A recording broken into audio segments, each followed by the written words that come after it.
You wake up already feeling defeated by the day ahead. Your mind immediately flooded with worries about deadlines, difficult people, and mounting pressures. Before you even leave your bed, anxiety grips you, and you feel overwhelmed by everything you must face, wondering how you'll find the strength to handle it all with grace and wisdom.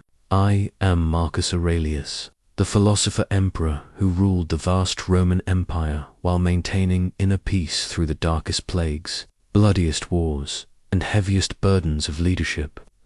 For decades, I began each dawn with a sacred practice of Stoic meditation that transformed not just my mornings, but my entire approach to life's inevitable challenges. The morning meditation principles I'll share will give you an unshakable foundation of calm strength that no daily pressure can disturb. Using the same practices that sustained me through ruling millions of lives. Whether you're managing an empire or managing your own life, these ancient morning rituals can build the mental fortress you need to face any day with wisdom and tranquility. But first, like this video, subscribe for more Stoic wisdom, and comment where you're watching from. I want to see how far the need for morning peace has spread across our world. The bronze sundial in my private chambers marked the 4th hour before dawn when I would rise, not because duty demanded it, but because my soul craved those precious moments of silence before the empire awakened. While 65 million people slept under Roman rule, I alone stood in the darkness, preparing my mind for the weight of their lives that would soon rest upon my shoulders. You must understand, I was not born to this throne. When Antoninus Pius adopted me as his heir, I was a young man more interested in philosophy than politics, more drawn to the teachings of Epictetus than the machinations of the Senate. Yet here I stood, draped in purple, carrying the fate of the known world. Every morning, as I watched that first sliver of light pierce the horizon, I felt the crushing reality of what lay ahead. The palace would soon fill with senators demanding audiences, generals reporting from distant frontiers, and citizens seeking justice. Plague ravaged our eastern provinces. Germanic tribes pressed our northern borders. The treasury strained under the costs of endless campaigns. Before any of this chaos could touch me, I needed these moments of inner preparation. I learned early in my reign that external armor protects the body, but only philosophical practice protects the soul. As I stood in that pre-dawn stillness, I would place my hand on the cool marble of my meditation stone, feeling its smooth surface worn by years of morning contemplation. This simple ritual grounded me in the present moment, away from the anxieties of what the day might bring. My teachers had shown me that the morning mind is like fresh clay, soft and malleable, ready to be shaped by whatever thoughts we choose to impress upon it. If I allowed the first thoughts to be of worry, frustration, or overwhelm, those patterns would harden throughout the day, making me reactive rather than responsive to every challenge. But in those sacred moments before dawn, I could choose differently. I could set the tone for how I would meet every difficult person, every impossible decision, every moment when the weight of empire threatened to crush my spirit. The external world would remain chaotic, that was beyond my control. But how I prepared my mind to meet that chaos, that was entirely within my power. As Emperor discovered that true strength doesn't come from the power to command others, but from the discipline to command yourself. Those morning moments taught me that the greatest victories are won not on battlefields, but in the quiet chambers of our own hearts, where we choose each day who we will be and how we will face whatever comes. This was my first lesson in the power of morning meditation. The day belongs to those who claim it first with wisdom rather than worry. Asterisk, asterisk. My morning meditation was never merely a ritual or a momentary escape from duty. It was the practical application of everything my Stoic teachers had taught me about the nature of reality and human flourishing. When I wore the small bronze medallion during my contemplation, feeling its weight against my chest, I was reminded that philosophy without practice is merely intellectual decoration. The Stoics teach us that life consists of 3 fundamental disciplines, and each morning I would consciously align my mind with these pillars of wisdom. The first is the discipline of desire, learning to want what happens, rather than demanding that what we want should happen. As I stood in those pre-dawn moments, I would examine my expectations for the day ahead and release my attachment to specific outcomes. I learned that suffering comes not from external events, but from the gap between our expectations and reality. If I expected every senator to be reasonable, every general to be competent, and every citizen to be grateful, I would spend my days in constant frustration. But if I desired whatever the day would bring, seeing each challenge as an opportunity to practice virtue, then I could meet anything with equanimity. The second discipline is the discipline of action, learning to act with justice, wisdom, courage, and self-discipline, regardless of circumstances. My morning meditation prepared me to choose virtue over convenience, principle over popularity. When facing difficult decisions later in the day, I could draw upon the commitment I had made to virtue in those quiet moments of reflection. The third discipline is the discipline of assent, learning to see clearly and judge accurately without being swept away by initial impressions or emotional reactions. This was perhaps the most practical aspect of my morning practice. By training my mind to pause, examine, and choose my thoughts deliberately, I could respond to crises with clarity rather than react from fear or anger. But why the morning? Why not evening reflection or midday contemplation? I discovered that the morning mind possesses a unique receptivity to wisdom. Before the day's events cloud our judgment, before fatigue weakens our resolve, before the accumulated stress of decisions and interactions builds a pin that dawns stillness, we have access to our clearest thinking and strongest intentions. Most people begin their day by immediately filling their minds with external concerns, what others expect of them, what problems await, what anxieties demand attention. They hand over control of their inner state to circumstances before they've even had a chance to establish their own philosophical ground. I chose differently. I chose to claim the first moments of consciousness for philosophy, for wisdom, for the deliberate cultivation of inner strength. This wasn't escapism, was the most practical preparation I could make for the demands of leadership. When you rule an empire, you learn quickly that external control is largely an illusion, but self-mastery is always within reach. Asterisk, asterisk, there was a smooth marble stone I kept beside my meditation space, worn smooth by countless mornings of contemplation. As I held it in my palm each dawn, feeling its coolness gradually warm to my touch, I was reminded of the most important fortress any leader must build, not walls of stone and mortar, but the unassailable citadel of the mind. The concept of the inner citadel became the cornerstone of my morning practice. This is the sacred space within yourself that no external force can penetrate, no matter how overwhelming the circumstances. Armies may march against your borders, plagues may ravage your cities, senators may plot against your policies, but the inner citadel remains yours alone to govern. Each morning, I would consciously strengthen the walls of this fortress, not through wishful thinking or denial of reality, but through the deliberate practice of separating what belongs to me from what belongs to the world. Your thoughts, your choices, your responses, your character, these are the territories of your inner citadel. Everything else, other people's actions, natural disasters, economic fluctuations, even your own reputation, exists outside these walls. I learned this lesson painfully during the Antonine Plague, when death swept through the empire like a scythe through wheat. Every morning brought reports of more cities affected, more legions decimated, more citizens crying out for relief I could not provide.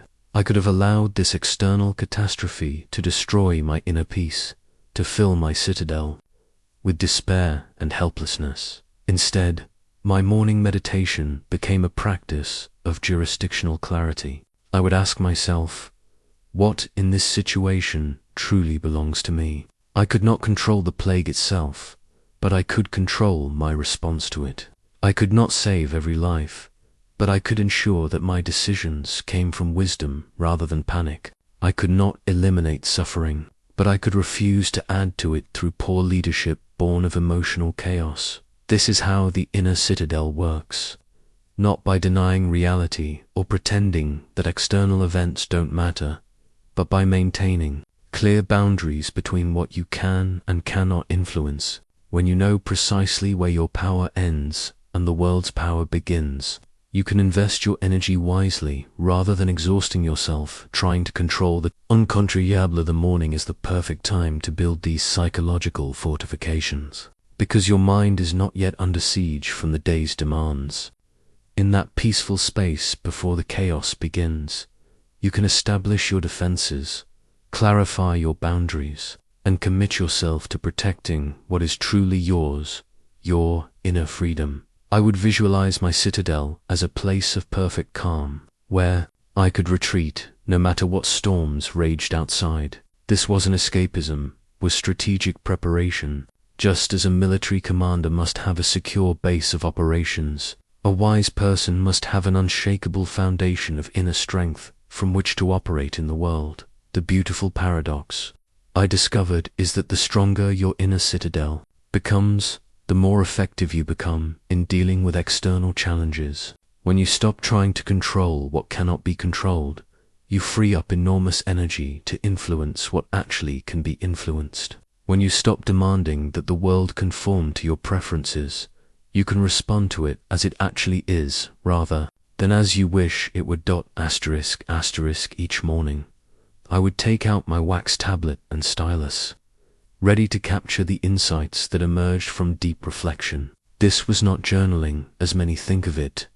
Today, it was active philosophical practice, a systematic examination of my thoughts and intentions before the day could scatter my attention in 1,000 directions. The first question I asked myself each dawn was the most fundamental. What kind of person will I choose to be today? Not what I hoped would happen to me, not what I wanted others to do, but who I would be regardless of circumstances. This simple question cut through all the external noise and brought me back to the only thing truly under my control, my character. I would then examine the thoughts that had arisen during the night or in those first moments of waking. Fear about an upcoming Senate meeting, anger at a general's delayed report, worry about barbarian movements on the frontier. Rather than pushing these thoughts away or judging myself for having them, I would observe them with curious detachment, like a physician examining symptoms. This anxiety about tomorrow's diplomatic negotiations, I would note, what assumption is it based on? That I must control the outcome, that my worth depends on others' approval, that I can predict and prevent all possible difficulties. By questioning the thoughts, rather than simply accepting them, I could separate reasonable concerns that deserved attention from irrational fears that deserved release. My morning reflection included what I called philosophical conversation with myself. I would pose questions to my rational mind and wait for answers to emerge. If today brings unexpected challenges, how will I remember that they are opportunities to practice virtue? If someone treats me with disrespect, how will I recall that their behavior reflects their character, not my worth? If I face a decision between what is popular and what is right, how will I choose courage over comfort? This internal dialogue was not mere self-talk, it was the cultivation of an inner wisdom that could guide me when external pressures threatened to overwhelm my judgment. By having these conversations in the peaceful space of morning meditation, I was preparing responses based on principle rather than emotion. I also practiced what I called assumption examination. Every strong emotion or reactive thought carries hidden assumptions about how the world should work. Morning reflection gave me the space to uncover these assumptions and test their validity. I feel frustrated that this provincial governor hasn't responded to my directive became, I am assuming that all people should act as quickly and efficiently as I prefer, which led to perhaps his delay has reasons I don't understand. And finally, my peace of mind should not depend on others' timelines. The wax tablet allowed me to capture insights that arose from this practice, not grand philosophical treatises, but simple reminders and practical wisdom. Remember that difficult people are dealing with their own inner struggles. Today's problems are temporary. Character is permanent. Act according to your principles, not your moods. What made this practice so powerful was its combination of honest self-examination with practical application. I wasn't just thinking about philosophy, was preparing to live it. By the time the sun had fully risen and my duties began, I had already established the mental framework that would guide my responses to whatever the day might bring. This morning reflection taught me that wisdom is not something we possess, but something we practice. Each dawn offered a fresh opportunity to choose clarity over confusion, peace over panic, and virtue over convenience. **** Each morning, I would turn the small hourglass beside my meditation space and watch the sand begin its silent descent. This simple ritual reminded me of a truth that most people spend their lives avoiding. This day, like every day, brings me closer to death. Far from being morbid, this contemplation of mortality became the foundation of my most joyful and purposeful living. You see, when you truly accept that your time is limited, everything changes. The petty annoyances that consume so much mental energy, a senator's rudeness, a delayed message from the provinces, rain disrupting outdoor ceremonies, suddenly revealed themselves as insignificant distractions from what actually matters. Death is the great teacher of priorities. I learned this lesson most powerfully during the plague years. Death walked openly through Rome, taking citizens from every class, every age, every level of health or virtue. Watching the sand fall through that hourglass each morning, I was reminded that the emperor is no more exempt from mortality than the humblest citizen. This knowledge could have filled me with despair, but instead it filled me with clarity. When you know that your days are numbered, not in some abstract future sense, but as a present reality, you stop wasting time on what doesn't serve virtue or contribute to the common good. You stop holding grudges because life is too short for such luxuries. You stop postponing difficult but necessary decisions because delay becomes a form of disrespect to the time you've been given. My morning contemplation of death was never about dwelling on endings, but about understanding beginnings. Each dawn represented a gift of conscious time, a precious allocation of moments that could be spent in service of wisdom and virtue. The hourglass reminded me that these moments, once spent, could never be reclaimed. This practice transformed how I approached conflicts and disappointments. When a general failed to follow orders precisely, instead of nursing anger for days, I would remember this frustration is spending the irreplaceable currency of my attention. How do I want to invest these limited moments? The answer was almost always to address what could be corrected and release what could not be changed. Death contemplation also freed me from the exhausting pursuit of permanence. Empires rise and fall, monuments crumble, even the greatest achievements fade into history. But this impermanence, rather than making effort meaningless, made present virtue more precious. If my actions today might be the last expressions of my character, how did I want them to reflect who I had chosen to become? I found profound peace in accepting that I was not building something eternal, but participating in something eternal, the ongoing human pursuit of wisdom, justice, courage, and compassion. My individual contribution would end, but the values I embodied would continue through every person I influenced to choose virtue over vice. The morning reminder of mortality became a daily liberation from the illusion of control. I could not determine how many years, months, or even days remained to me, but I could determine how to use whatever time I had. This knowledge transformed every choice into an opportunity to honor the gift of consciousness while it lasted.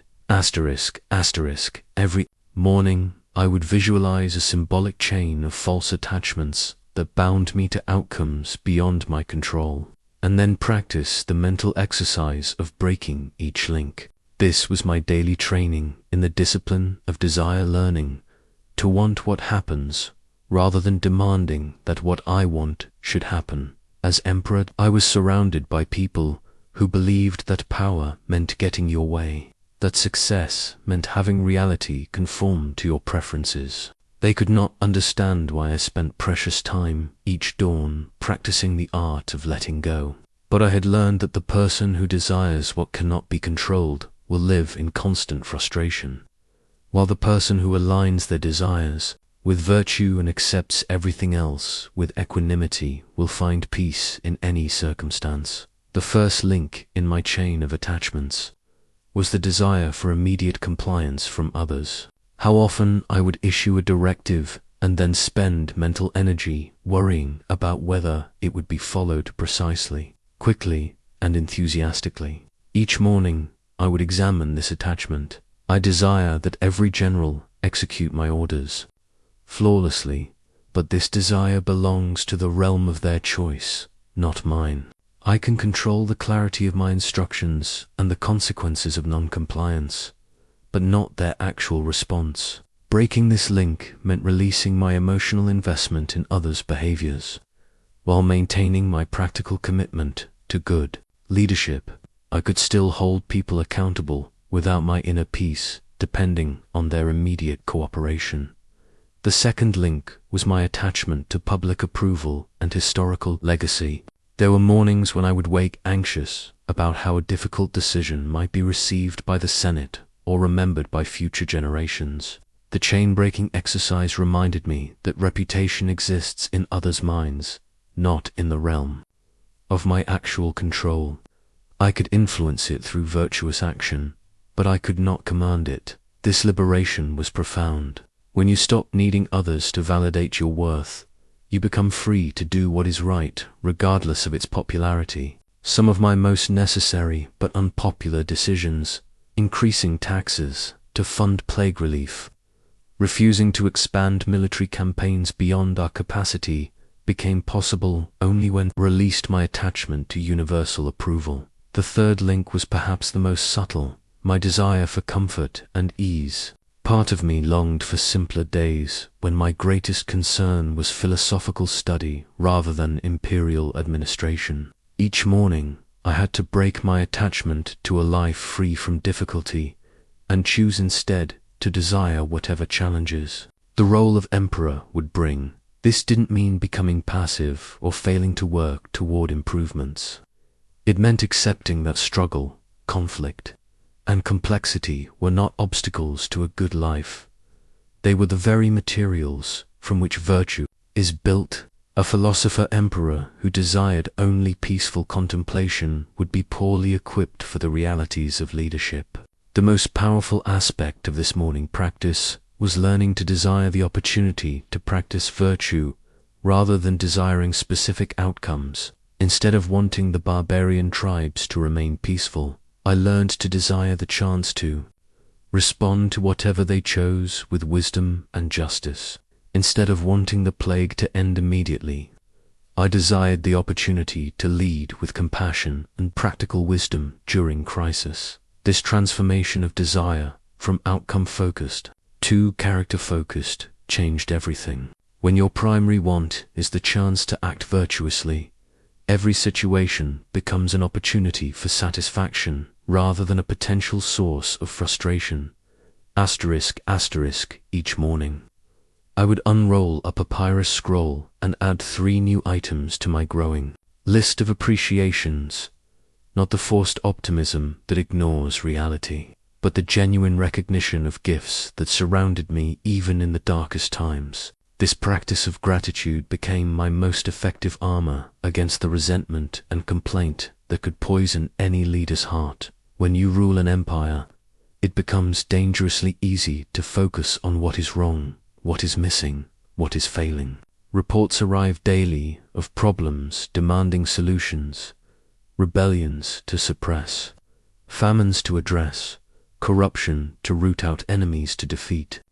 Without the conscious cultivation of appreciation, a leader's mind becomes a catalogue of complaints, and their heart grows bitter with the weight of endless difficulties. My gratitude practice began with the most basic recognitions. I was grateful for the gift of consciousness itself, that I had awakened to another day with the capacity to think, choose, and act. This might seem obvious, but after watching the plague claim thousands of lives, I never again took the simple miracle of waking up for granted. I was grateful for the teachers who had shaped my understanding: Epictetus, whose wisdom guided my responses to hardship; Antoninus Pius, who had shown me that power could be wielded with virtue; Rusticus, who had introduced me to Stoic philosophy when I was young and impressionable. Their influences lived on in my daily choices, making them present even in their physical absence. But the most transformative aspect of my morning gratitude was learning to appreciate difficulties themselves. This was not the shallow positivity that pretends problems are blessings in disguise, but the deeper recognition that challenges provide irreplaceable opportunities for growth in virtue. I became grateful for difficult senators because they taught me patience and the art of persuasion. I appreciated rebellious provinces because they required me to develop justice and strategic thinking. I was thankful for economic pressures because they forced me to prioritize what truly mattered for the empire's well-being. The plague itself, devastating as it was, became a source of strange gratitude. It revealed the strength and compassion of Roman citizens who cared for their neighbors at personal risk. It showed me depths of courage in physicians and administrators who continued their duties despite danger. It taught me that my own philosophical preparation had real value when tested by genuine crisis. This practice protected me from the corrosive effects of entitlement and comparison. When you begin each day by acknowledging gifts already received, you approach new challenges from abundance rather than scarcity. When you appreciate what is working, you have energy and perspective to address what is not working. Gratitude also became my shield against the poison of resentment toward those who made my duties more difficult. Rather than nursing anger at incompetent governors or scheming politicians, I learned to appreciate them as teachers of patience and wisdom.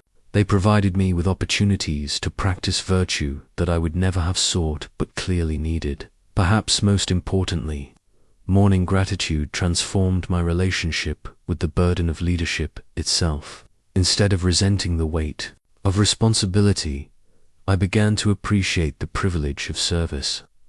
How many people throughout history had longed for the opportunity to contribute to human flourishing on such a scale? How many would never have the chance to test their philosophical principles against the realities of governance? This shift from complaint to appreciation changed not only my inner experience, but my effectiveness as a leader. When you approach duties with gratitude rather than resentment, you bring your best energy and clearest thinking to the challenges at hand. Each morning, I would hold up a polished bronze mirror and look into my own eyes while reminding myself of a fundamental truth. Every person I would encounter today, the scheming senator, the incompetent general, the demanding citizen, was acting according to their own understanding of what is good. This simple recognition became my foundation for dealing with difficult people without losing my inner peace. As emperor, I faced every variety of human challenge. Senators who prioritized personal advancement over public good, generals who disobeyed orders when they conflicted with personal glory, citizens who blamed me for hardships beyond any mortal's control. barbarian leaders who honored agreements only when convenient. Without morning preparation for these interactions, I would have spent my days in reactive frustration. The key insight was understanding that people rarely choose to be difficult intentionally. They act according to their perception of reality, their understanding of what will bring them happiness or safety or honor. The senator who opposes my policies believes he is protecting Rome from poor decisions. The general who modifies my orders believes he sees battlefield realities that I cannot. Even the barbarian chief who breaks treaties believes he is serving his people's interests. This doesn't excuse harmful behavior or eliminate the need for consequences, but it changes how you respond internally to that behavior. When you recognize that others are operating from their own flawed but sincere understanding, you can address their actions without taking their choices as personal attacks on your worth or competence. My morning practice included what I called premeditated tolerance. I would identify the people most likely to frustrate me that day and mentally rehearse how I would respond to their predictable behaviors. Senator Cassius will probably challenge my infrastructure proposals. He believes I am overspending and endangering Rome's financial stability. I will listen to his concerns, address what has merit, and maintain respect for his sincere intention even if I disagree with his analysis. This preparation prevented me from being caught off guard by behaviors that were actually quite predictable. When you expect people to act according to their character and understanding, you are rarely disappointed or shocked by their choices. I also practiced separating people from their actions. Senator Cassius, the person of father who loved his children, a citizen who genuinely wanted Rome to prosper, a man shaped by his own experiences and limitations, was different from Senator Cassius, the political obstacle. I could oppose his policies while maintaining goodwill toward his person. This distinction was crucial for effective leadership. When you demonize people for their disagreements, you lose the ability to influence them or find common ground. When you recognize their humanity while addressing their impact, you maintain the relationships necessary for collaborative solutions. Perhaps the most challenging aspect of dealing with difficult people was learning not to mirror their energy.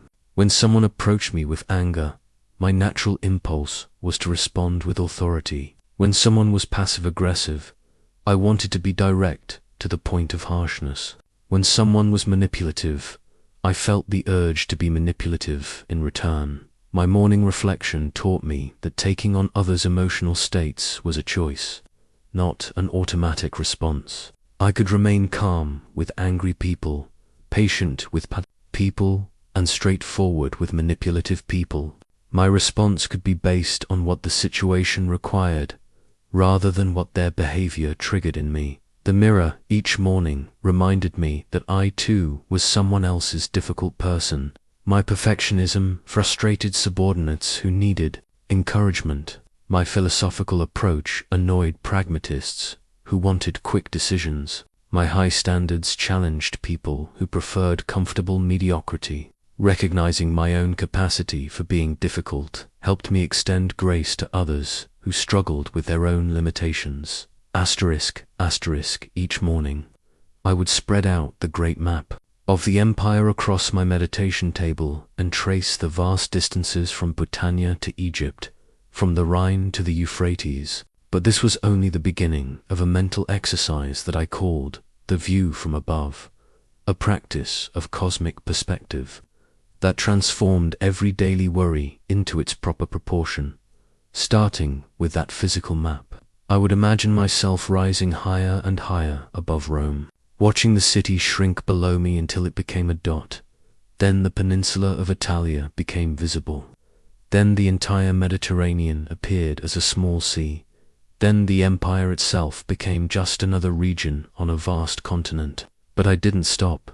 There, in my mind's eye, I continued ascending until the earth itself became a pale sphere suspended in darkness, until our entire world revealed itself as a tiny island in an ocean of stars. From this cosmic vantage point, the Senate debates that had consumed my attention the previous day, the border conflicts that demanded immediate response, even the plague that ravaged our provinces, all of it appeared in proper scale. This was not an exercise in diminishing the importance of my duties, but in understanding their true context. Human suffering was still real and deserving of compassionate response. Justice still mattered. Virtue still called for my best effort. Leadership still required wisdom and courage. But the anxiety, ego, and overwhelming sense of personal responsibility that often accompanied these duties, those could be released through proper perspective.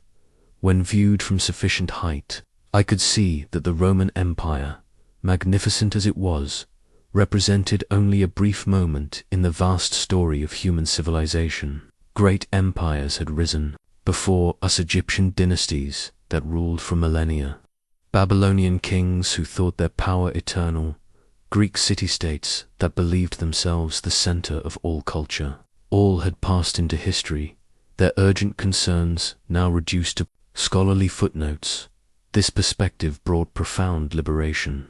If the empire itself was temporary, then surely my individual mistakes and successes were even more transient. The harsh criticism from senators who opposed my policies, the frustrated letters from governors who wanted more resources, the impossible decisions that seemed to define my entire worth as a leader, all of it appeared as momentary turbulence in an eternal cosmic order.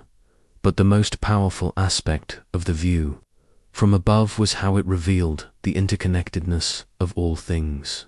From cosmic perspective, the boundaries that seemed so important at ground level between Roman and barbarian, citizen and slave, emperor and peasant showed themselves to be arbitrary divisions in a unified whole. We were all brief participants in the same human experiment, all struggling with the same fundamental challenges of mortality, meaning, and moral choice. The barbarian chief trying to secure resources for his tribe, the senator trying to advance his political career, the citizen trying to protect his family.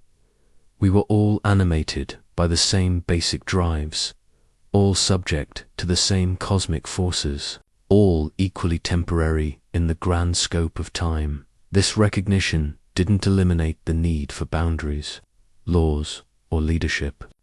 Society still required structure and governance, but it changed how I held these roles. Instead of identifying my worth with the empire's success or my ego with my political achievements, I could see myself as a temporary steward of something larger than myself. The view from above also revealed the perfect justice of the universe. From cosmic perspective, every action created consequences that rippled outward according to natural law. Virtue produced its own rewards, vice generated its own punishments, not through divine intervention, but through the inherent order of things. This knowledge brought both humility and confidence. Humility, because my individual impact was tiny. Confidence, because virtue was always meaningful, regardless of immediate results. Each morning, I would hold my circular bronze compass, divided into 4 sections, justice, courage, and temperance, and make a sacred commitment that would guide every decision for the next 24 hours. I would pursue virtue as the only true good, regardless of what external rewards or punishments might follow.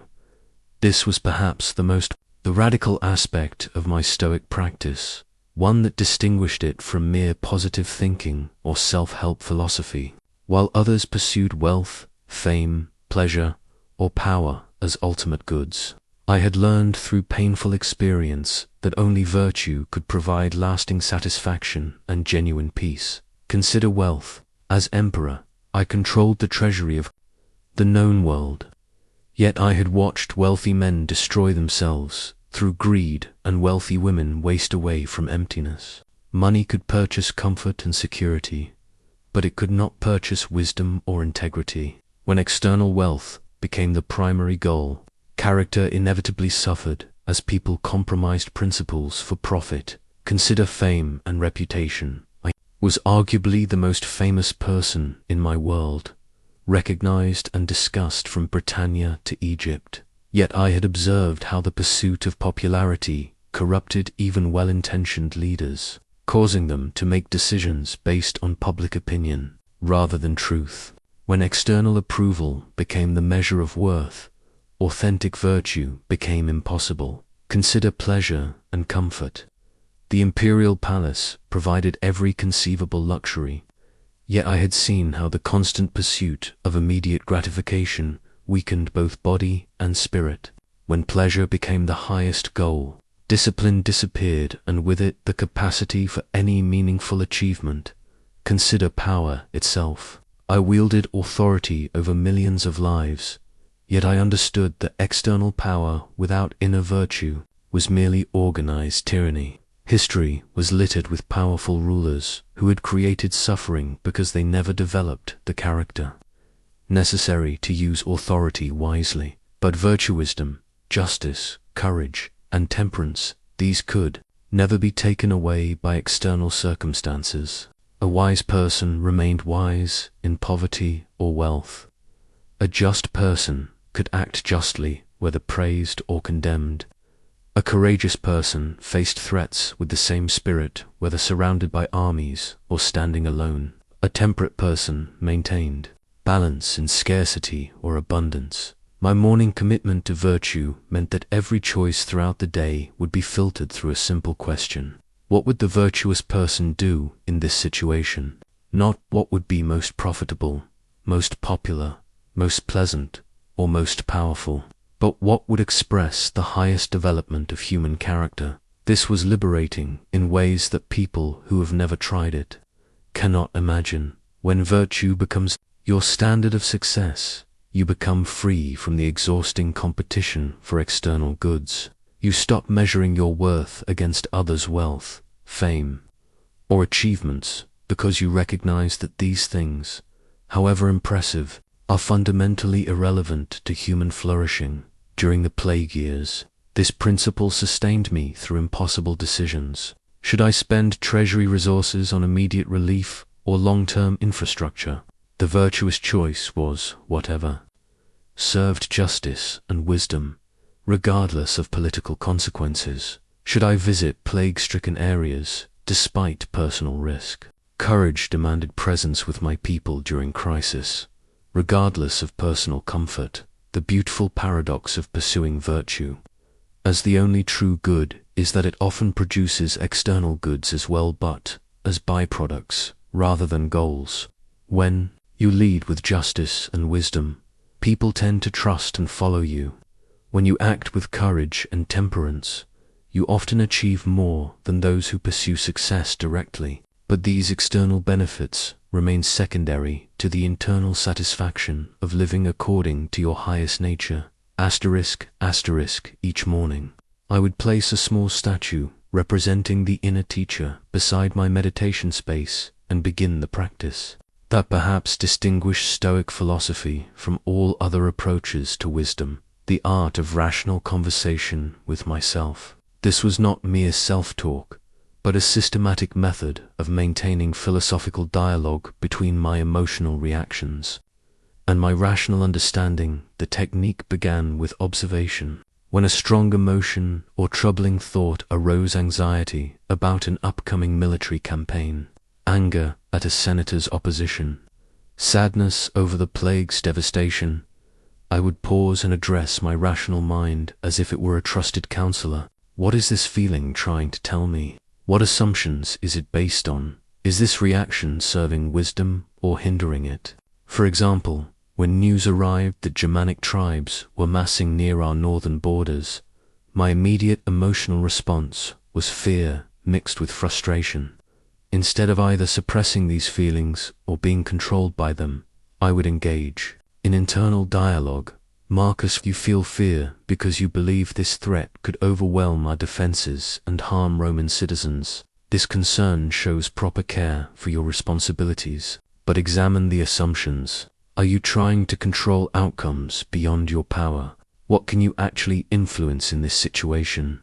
My rational mind would respond, You can ensure our troops are well supplied and strategically positioned. You can gather accurate intelligence about tribal intentions. You can prepare contingency plans for various scenarios. You can lead with courage rather than panic. The outcome of any conflict depends on factors beyond your control, but your response is entirely within your power. This internal conversation accomplished several important things. First, it acknowledged the validity of emotional responses without being enslaved by them. Fear about genuine threats showed proper concern. Anger at injustice revealed moral sensitivity. These emotions contained information worth examining rather than emotions to be suppressed or indulged. Second, the dialogue separated reasonable concerns from irrational anxieties. When my rational mind examined my fears systematically, many dissolved as products of imagination rather than accurate assessment of reality. Others revealed themselves as attempts to control what could not be controlled. Third, this practice developed what I called the philosopher's voice, an internal source of wisdom that could provide guidance during moments when external advisors were unavailable or unreliable. In the middle of crisis, when decisions had to be made quickly with incomplete information, I could consult this internalized wisdom tradition. The key was treating my rational mind as a separate entity worthy of respect and consultation. Marcus, I would say to myself, you have studied philosophy for years and tested these principles against the realities of leadership. What would Epictetus counsel in this situation? How would Antoninus Pius respond? What does your experience suggest is the wise course? This wasn't multiple personality disorder or elaborate self-deception. It was the conscious cultivation of perspective and wisdom through internal dialogue.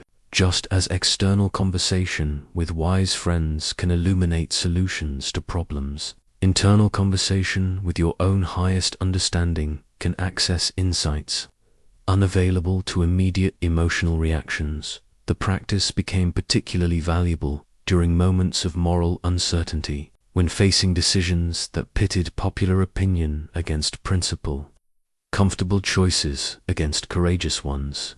I could pose questions to my philosophical voice. If this decision were made public and examined by future generations, would it reflect the character you want to embody? If your teachers could observe this choice, would they recognize their influence in your response? Over time, this inner dialogue became so natural that the philosopher's voice operated almost automatically, providing immediate access to Stoic principles during challenging moments. Each morning, I would visualize a ceremonial shield engraved with potential challenges and practice the mental exercise that my Stoic teachers called premeditatio malorum, the premeditation of evils. This was not pessimistic thinking or anxious catastrophizing, but strategic preparation that built genuine resilience by rehearsing virtuous responses to likely difficulties. The practice began with honest assessment of what could go wrong during the coming day. As emperor, the possibilities were endless. A province could rebel, a plague could spread, a trusted general could betray his oath, barbarian tribes could break treaties, the Senate could reject crucial legislation, or natural disasters could devastate entire regions. Rather than hoping these problems would never arise, I chose to prepare mentally for how I would respond if they did. Though I would select 3 or 4 realistic challenges that might occur and mentally rehearse my response to each. If news arrives today that the Germanic tribes have crossed our borders, I will first gather accurate information about the scale and nature of the incursion.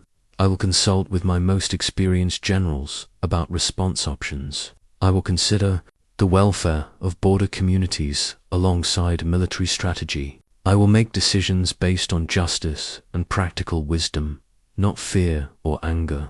This mental rehearsal was not about predicting the future or becoming paranoid about potential problems. It was about programming virtuous responses so that when crisis actually occurred, I would be more likely to act from principle rather than react from emotion. just as soldiers practice maneuvers repeatedly so they can perform effectively under battlefield stress. I practiced philosophical responses so I could lead effectively under leadership stress. The key insight was that most people are unprepared for difficulty not because they lack the capacity for virtue, but because they have never rehearsed virtuous responses under pressure.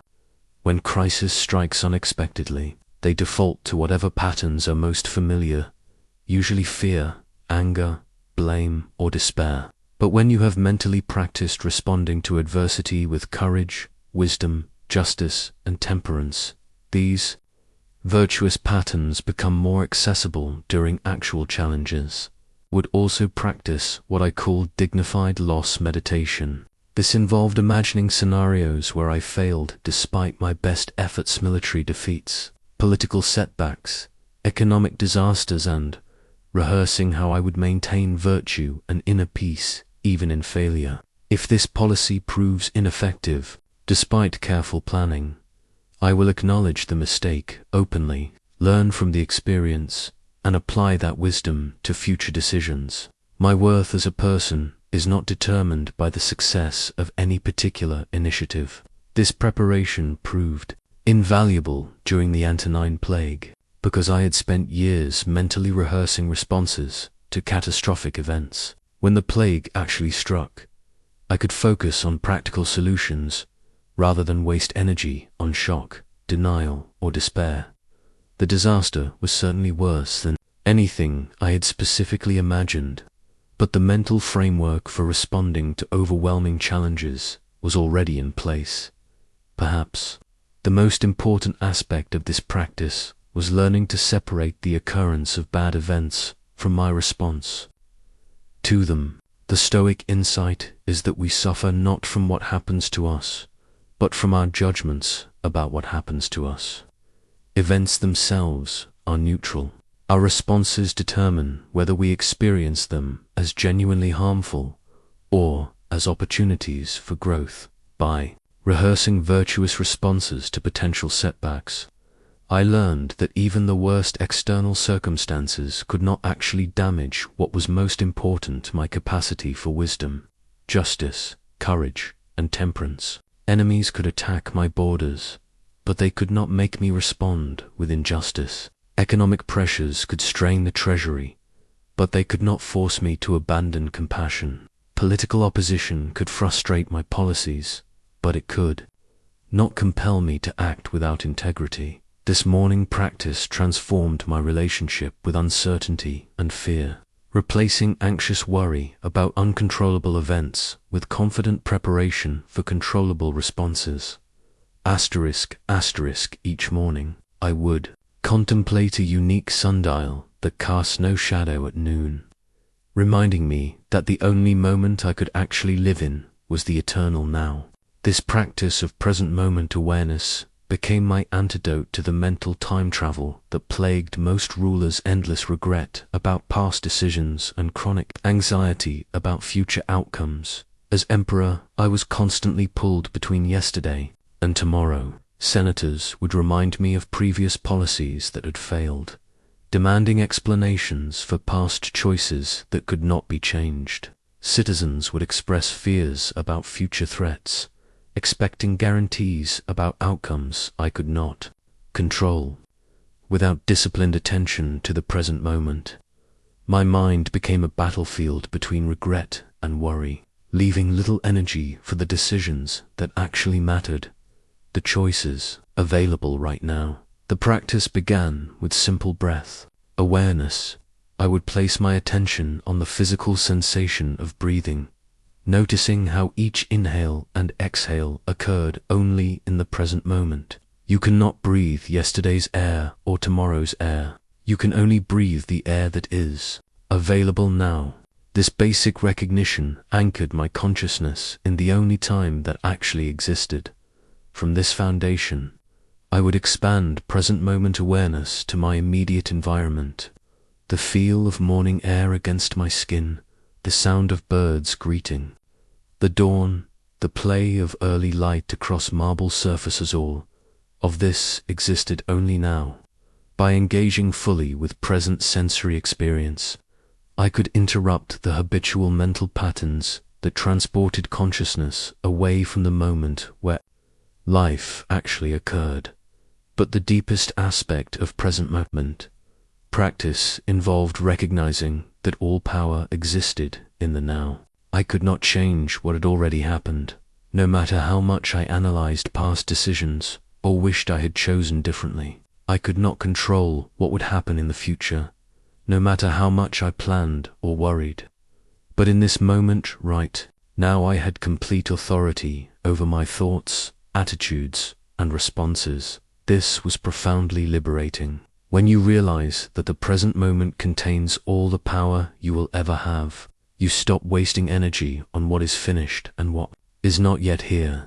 You can learn from the past without being enslaved by it. You can prepare for the future without being anxious about it.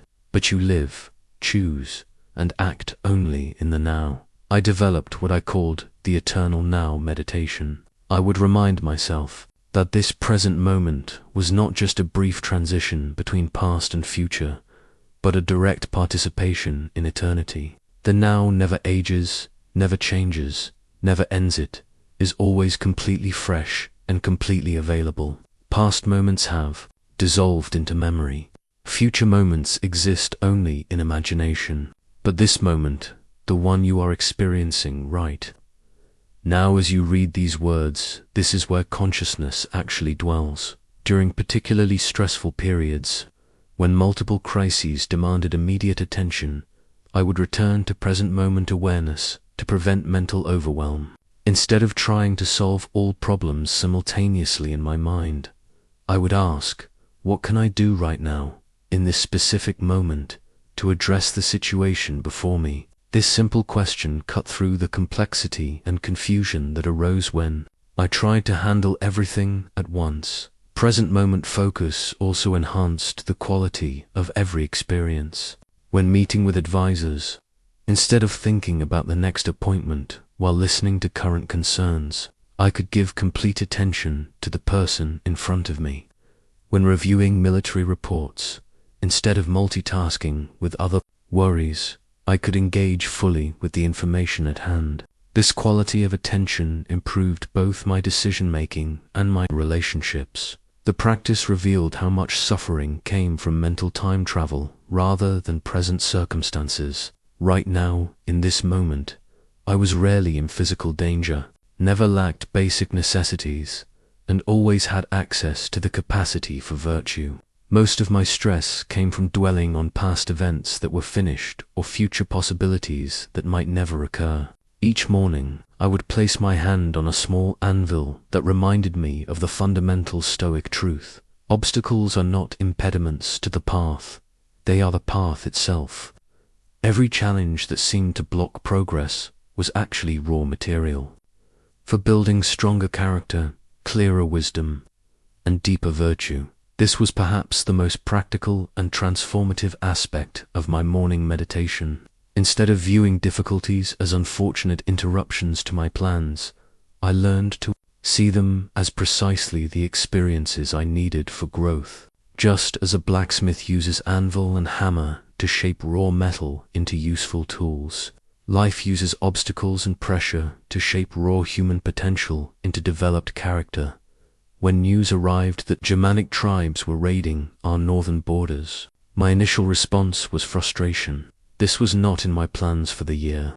I had intended to focus on domestic reforms and infrastructure projects.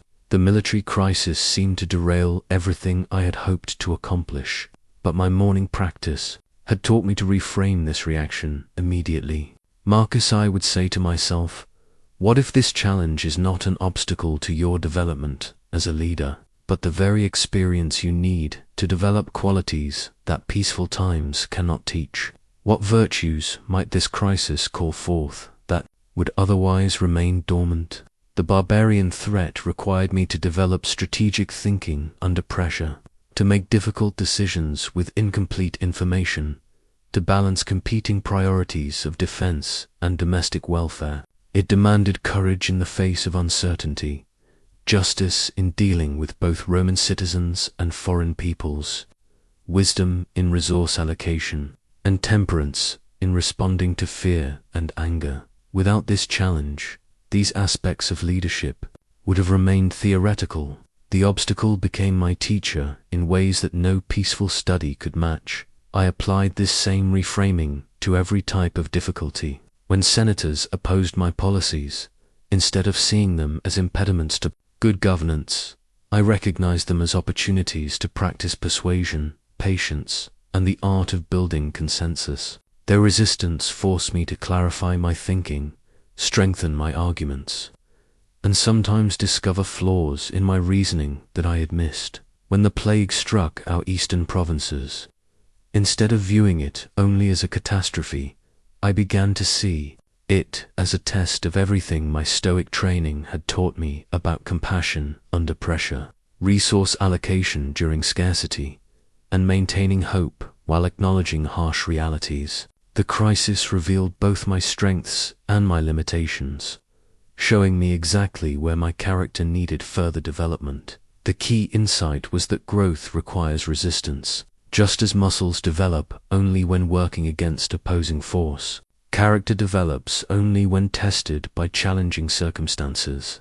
If life presented only easy situations that required no virtue, we would remain forever weak and unprepared for the inevitable difficulties that every human life contains. This perspective transformed my relationship with setbacks and failures. When a policy proved ineffective or a decision led to unintended consequences, instead of falling into self-recrimination, I would ask, what is this experience teaching me? How is this failure developing capacities I will need for future challenges? What strengths is this setback helping me discover? I began to see every obstacle as containing a hidden gift, not in some mystical sense, but in the practical reality that difficulties force growth that comfort never could. The impatient senator taught me patience.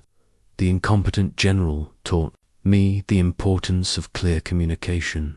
The natural disaster taught me humility before forces beyond human control. Perhaps most importantly, this practice eliminated the victim mentality that destroys so many leaders.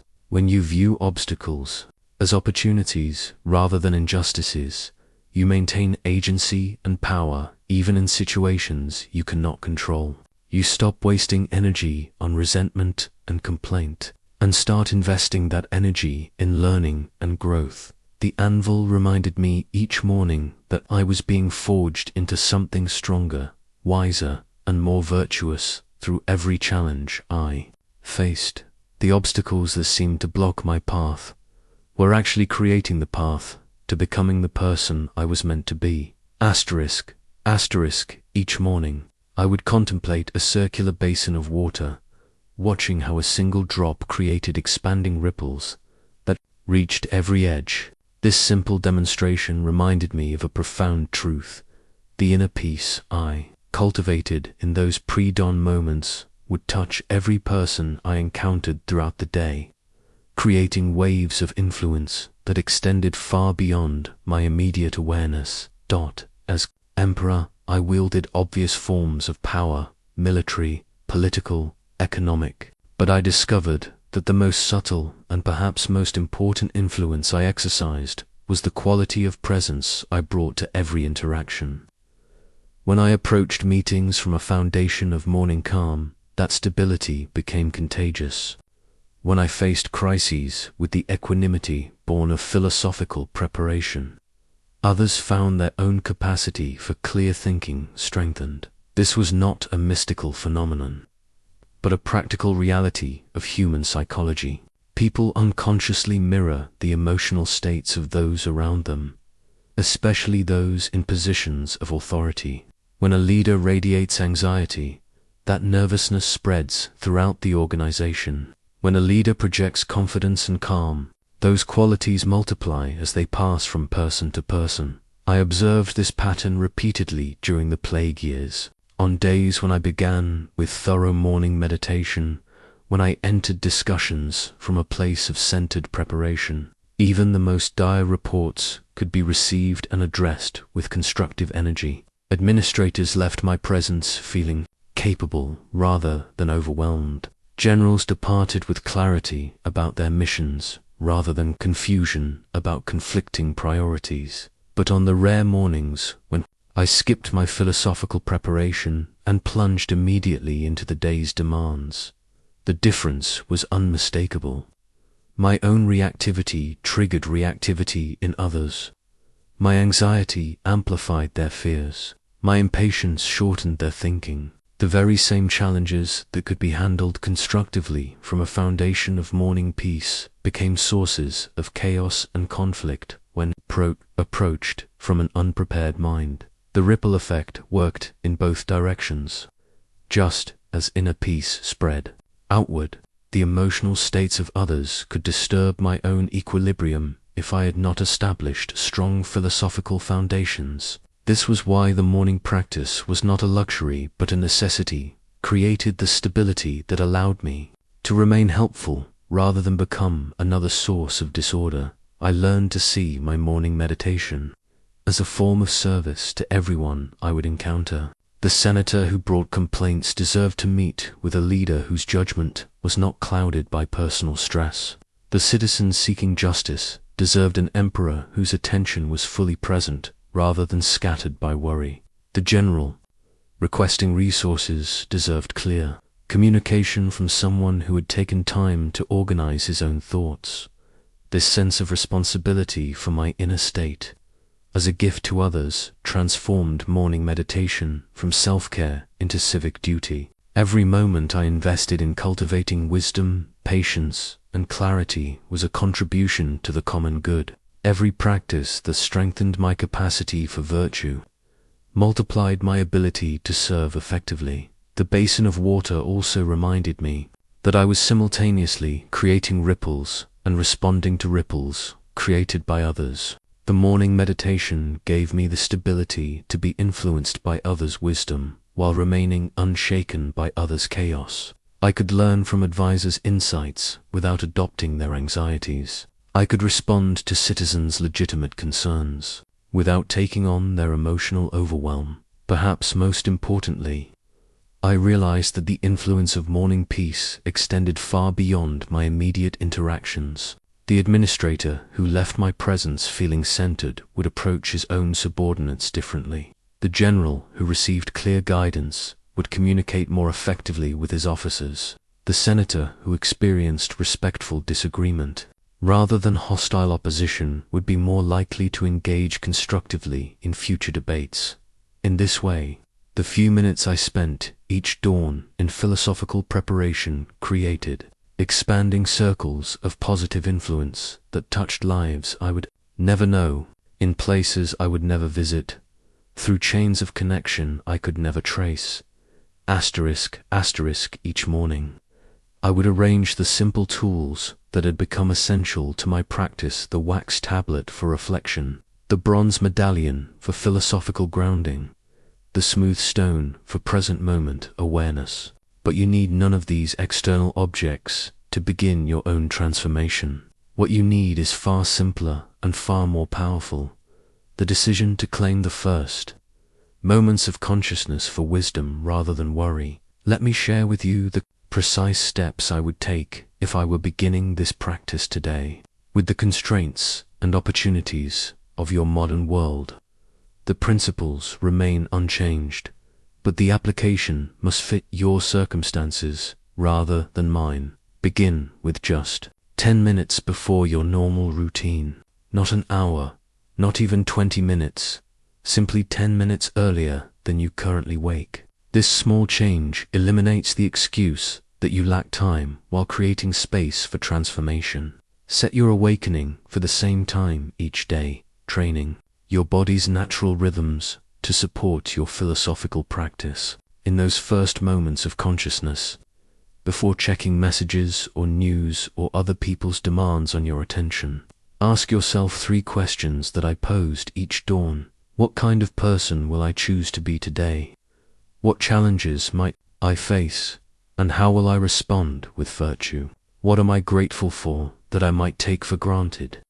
These questions serve the same function as my bronze compass with its 4 virtues: They orient your mind toward character rather than circumstances, toward your power rather than your problems, toward abundance rather than scarcity. Answer them briefly, sincerely, and specifically to your life. Next, practice what I call the inner citadel visualization. Spend 2 minutes reminding yourself of the boundary between what belongs to you and what belongs to the world. Your thoughts, choices, responses, and character, these are your domain. Others' actions, natural events, economic conditions, even your own reputation, these exist outside your direct control. This is not philosophical theory, but practical preparation. You are programming your mind to focus energy where it can be effective rather than waste it where it cannot. You are building the mental habit of agency rather than victimhood, responsibility rather than blame. Then engage in brief morning gratitude, but make it specific and personal. Instead of generic appreciation for health and family, identify particular gifts relevant to your current situation. I am grateful for the opportunity to practice patience with my difficult colleague today. I appreciate having meaningful work that allows me to contribute to something larger than myself. I am thankful for yesterday's setback, which taught me about my own resilience. This targeted gratitude creates what I called appreciation armor, protection against the resentment and complaint that can poison any day before it truly begins. For the remaining few minutes, practice present moment awareness through simple breath observation. This is not complex meditation requiring special techniques, but basic training in consciousness management. Notice the physical sensation of breathing without trying to change it. When your mind drifts to plans or worries, gently return attention to breath. This teaches the fundamental skill of choosing where to place your attention rather than being dragged around by whatever thoughts arise randomly. Throughout the day, you can return to breath awareness whenever you need to interrupt reactive patterns and respond from clarity. The key to sustainable practice is gradual, building rather than dramatic transformation. Start with 10 minutes for 1 month. If that becomes natural, expand to 15 minutes. If morning proves impossible, try evening reflection instead. The timing matters less than the consistency. Expect resistance from your own mind, which prefers familiar patterns to new disciplines. Expect to skip days occasionally and judge yourself for the inconsistency. This is normal. The practice is not about perfection, but about getting back to philosophical preparation again and again, regardless of how often you forget or abandon it temporarily. Create simple environmental supports for your practice. Prepare your space the evening before. Keep a notebook for insights that arise. Find a quiet corner that can become associated with reflection. These small arrangements remove obstacles that might otherwise derail good intentions. Most importantly, remember that this practice serves not just your own well-being, but everyone you will influence. Your family deserves to interact with someone who has taken time to cultivate patience and wisdom. Your colleagues benefit from working with someone who approaches challenges from inner stability rather than reactivity. Your community is strengthened when you contribute from virtue rather than unconscious habit. Morning philosophical practice is not self-indulgence, but service, a gift you give to the world by ensuring that your daily interactions come from your highest rather than your lowest nature. Asterisk, as I approach the end of our time together, I light a symbolic flame that represents the eternal passing of wisdom from teacher to student, from generation to generation. This flame has burned continuously since Socrates first challenged his students to examine their lives. Through Epictetus' teaching that freedom comes from understanding what is up to us, and now, through these words reaching across nearly 2 millennia to touch your life, what I want you to understand is that morning meditation is not a practice you complete, but a way of being you develop. After decades of pre-dawn philosophical preparation, I can tell you that the transformation happens so gradually you barely notice it occurring, yet so profoundly that you cannot imagine living without it. In the first weeks, you may feel like you are simply going through motions, reciting questions and exercises without deep conviction. This is normal and necessary. You are training your mind in new patterns, building neural pathways that will eventually become as natural as breathing. Trust the process even when you cannot yet see the results. After a few months, you will notice subtle changes. You respond to frustrations with slightly more patience. You approach challenges with marginally more confidence. You experience setbacks with somewhat less devastation. These small shifts accumulate into significant transformation, like individual stones, building an unshakable foundation. Within a year, people around you will begin commenting on changes they observe. Your family will notice that you seem more present, less reactive to stress. Colleagues will remark on your increased clarity under pressure. Friends will ask what has changed, sensing a depth and stability that was not there before. But the deepest changes will be invisible to others and precious beyond measure to you. You will discover an inner sanctuary that remains peaceful regardless of external chaos. You will develop confidence in your ability to handle whatever life presents, not because you can control outcomes, but because you trust your capacity to respond. Virtuously.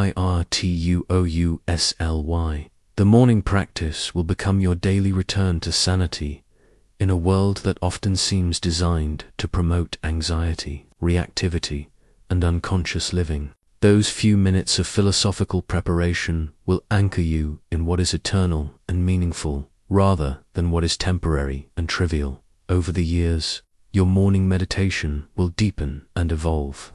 The questions you ask yourself will become more sophisticated. The insights that arise will connect to broader patterns of wisdom. The peace you cultivate will become more stable and accessible throughout the day. Eventually, you will realize that the practice has changed not just how you begin each day, but how you understand your entire existence. You will see yourself as part of an ancient tradition of human beings, committed to living consciously rather than automatically, virtuously rather than conveniently, wisely rather than reactively. This is the true legacy of morning wisdom, not just personal transformation, but participation in the ongoing human project of developing our highest capacities. Every moment you spend in philosophical reflection contributes to the collective human understanding of how to live well. You will face days when the practice feels impossible, when chaos overwhelms your routine, when doubt undermines your commitment. This too is part of the path. The practice is not about perfect consistency, but about returning again and again to the intention of beginning each day with wisdom. I've shared with you everything I learned about the power of Stoic morning meditation, the techniques that sustained me through plague and war, the insights that guided me through impossible decisions, the perspectives that maintained my humanity while bearing inhuman responsibilities.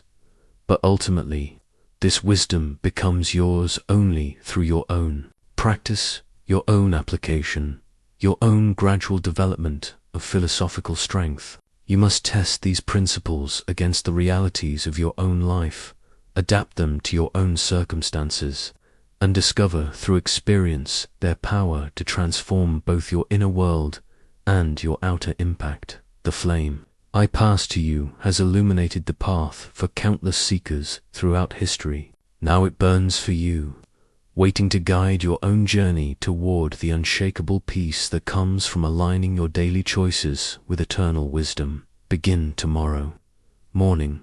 Claim those first precious moments of consciousness for philosophy rather than anxiety, for virtue rather than reactivity, for the cultivation of your highest nature rather than the indulgence of your fears. The dawn is waiting for you, and with it, the daily opportunity to become who you were meant to be. May your mornings become sanctuaries of wisdom, and may your days unfold from that foundation of inner strength. The eternal flame burns on.